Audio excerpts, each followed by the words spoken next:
नमस्कार, आप live cities देख रहे हैं। बिहार में लॉकडाउन की अवधि विस्तार के साथ ही राज्य में लॉकडाउन 2 की शुरुआत हो गई है। अब ये 25 मई तक लागू रहेगा। इस अवधि में आवश्यक सेवाओं को छोड़कर बाकी सरकारी कार्यालय बंद रहेंगे। वहीं दुकानें और वाणिज्य और प्रतिष्ठान भी बंद रहेंगे। सार्वजनिक स्थानों और रास्तों पर अनावश्यक आवागमन भी पूरी तरह से प्रतिबंधित रहेगा। आपदा प्रबंधन समूह की बैठक के बाद जारी लॉकडाउन की गाइडलाइन के अनुसार पिछले लॉकडाउन की शेष पाबंदियां भी लागू रहेंगी। लॉकडाउन 2 के दौरान शहरी इलाकों में अब खाद्य सामग्री और अनिवार्य सेवा से संबंधित दुकानें सुबह 6 बजे से अपराह्न 10 बजे तक ही खुली रहेंगी। ग्रामीण इलाकों में इन दुकानों के खुलने का समय सुबह 8 बजे से दोपहर 12 बजे तक है। पहले लॉकडाउन में ये समय सीमा सुबह 7 बजे से 11 बजे तक की थी।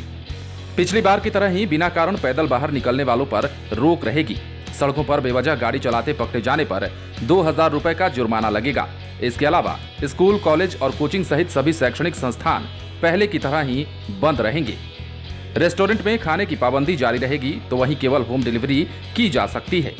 इसके अलावा सभी तरह के सामाजिक, राजनीतिक, मनोरंजन, खेलकूद और धार्मिक आयोजनों पर भी पहले की तरह ही प्रतिबंध लागू रहेगा। शादियों में अब 50 की जगह 20 लोग ही शामिल हो सकेंगे। इस दौरान शादी में बैंड बाजा की इजाजत भी नहीं होगी। नई गाइडलाइन के अनुसार आवश्यक सेवाओं को छोड़कर बाकी सरकारी कार्यालय बंद रहेंगे।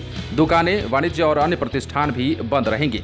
सार्वजनिक स्थानों और मार्गों पर अनावश्यक आवागमन प्रतिबंधित रहेगा। रेस्टोरेंट और खाने की दुकानें बंद रहेंगी। संचालन केवल होम डिलीवरी के लिए प्रातः 9 बजे से रात के 9 बजे तक हो सकता है। छूट के दायरे में शामिल वाहनों को छोड़ यदि नियम का उल्लंघन कर वाहन चलाया जाता है तो मोटर वाहन अधिनियम की धारा 179 के तहत जुर्माना वसूल किया जाएगा। सभी स्कूल, कॉलेज, कोचिंग संस्थान, ट्रेनिंग और अन्य शैक्षणिक संस्थान बंद रहेंगे। इस अवधि में राज्य सरकार के विद्यालय और विश्वविद्यालय द्वारा किसी भी तरह की परीक्षाएं नहीं ली जाएंगी। सभी धार्मिक स्थल और आम जनों के लिए बंद रहेंगे। सामाजिक, राजनीतिक, मनोरंजन, खेलकूद, शैक्षणिक, सांस्कृतिक और धार्मिक आयोजन पर प्रतिबंध रहेगा। स्वास्थ्य विभाग द्वारा राज्य के सभी सरकारी मेडिकल कॉलेज और अस्पताल तथा जिला स्तर पर MBBS डिग्रीधारी चिकित्सा पदाधिकारी के नियोजन के लिए आयोजित वॉक इन इंटरव्यू के शामिल होने के लिए आयोजन स्थल तक आने जाने की अनुमति होगी। इसके अलावा कोल्ड स्टोरेज और वेयर हाउसिंग की सेवाएं जारी रहेंगी। निजी सुरक्षा सेवाओं पर भी रोक नहीं होगी। ठेले पर फल सब्जी घूम घूम कर बेचे जा सकते हैं। पब्लिक ट्रांसपोर्ट के वाहन 50% क्षमता के साथ चालू रहेंगे। सभी प्रकार के मालवाहक वाहनों का परिचालन भी इस दौरान जारी रहेगा। हवाई या रेल यात्रा के लिए निजी वाहनों का परिचालन होगा। इसके लिए आपको टिकट दिखाना होगा।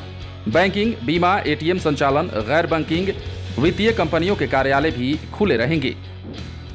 इसके साथ ही औद्योगिक और विनिर्माण कार्य से संबंधित प्रतिष्ठानों में काम होगा। सभी प्रकार के निर्माण कार्य जारी रहेंगे।